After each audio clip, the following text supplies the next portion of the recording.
Hi అండి. అందరికీ good morning అండి.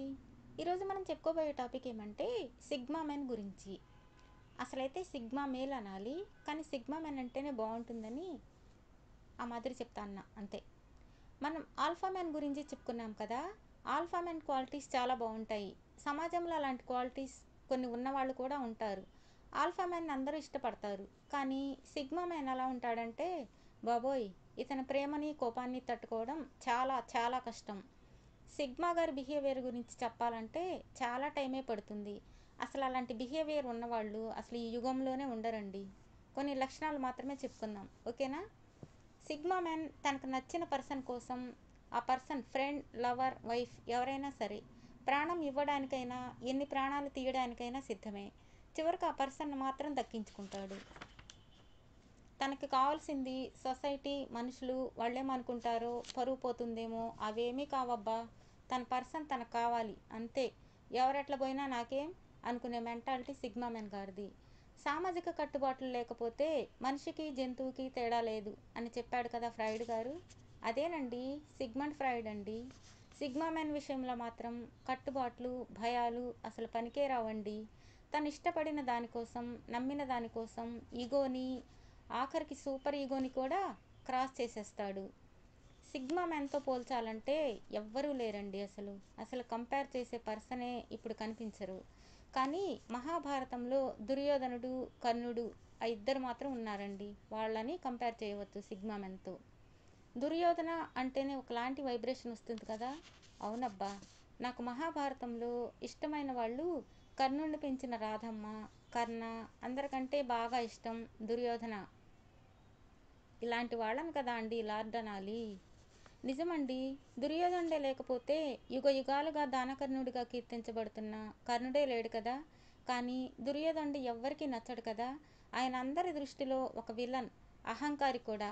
కానీ కర్ణుడి దృష్టిలో మాత్రం దేవుడు. Sigma man also equal to Duryodhana అని చెప్పుకోవచ్చండి.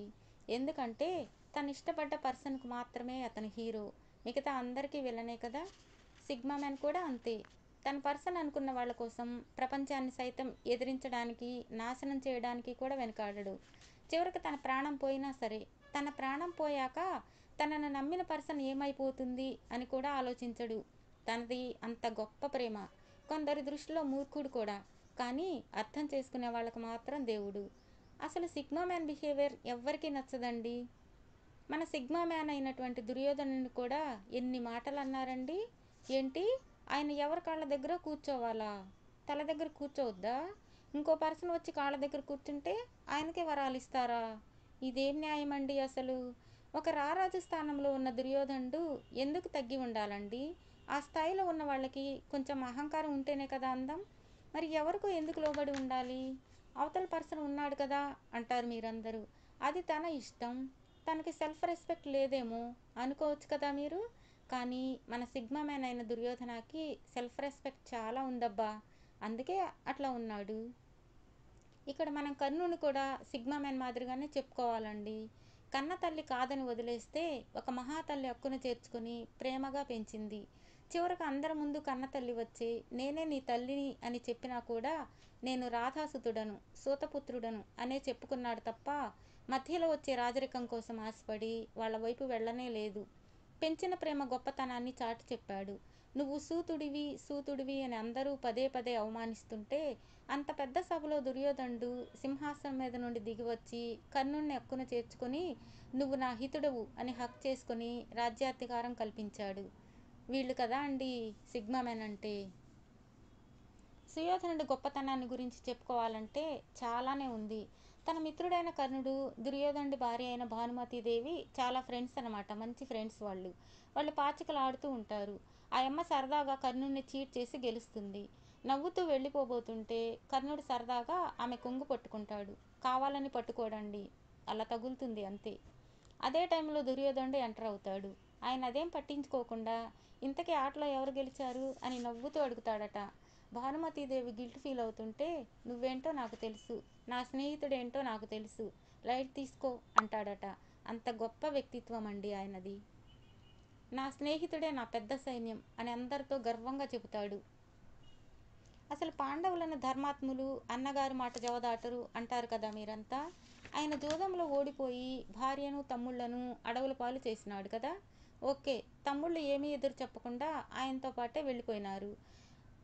మరి కౌరవ సోదరుల మాట ఏమిటి? వాళ్ళు ఇంకా నలుగురే, వీళ్ళు 100 మంది ఉన్నారు కదా అండి.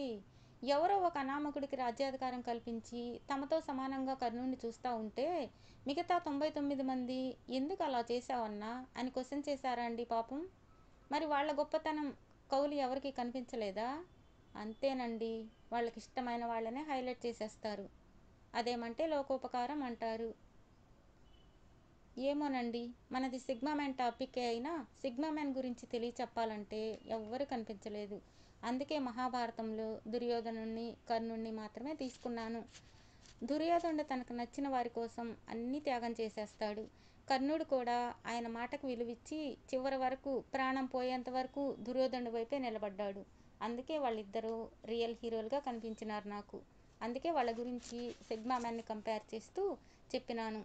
అలాంటి వాళ్ళు పుట్టిన దేశంలో పుట్టడం కూడా లక్కే కదా అండి.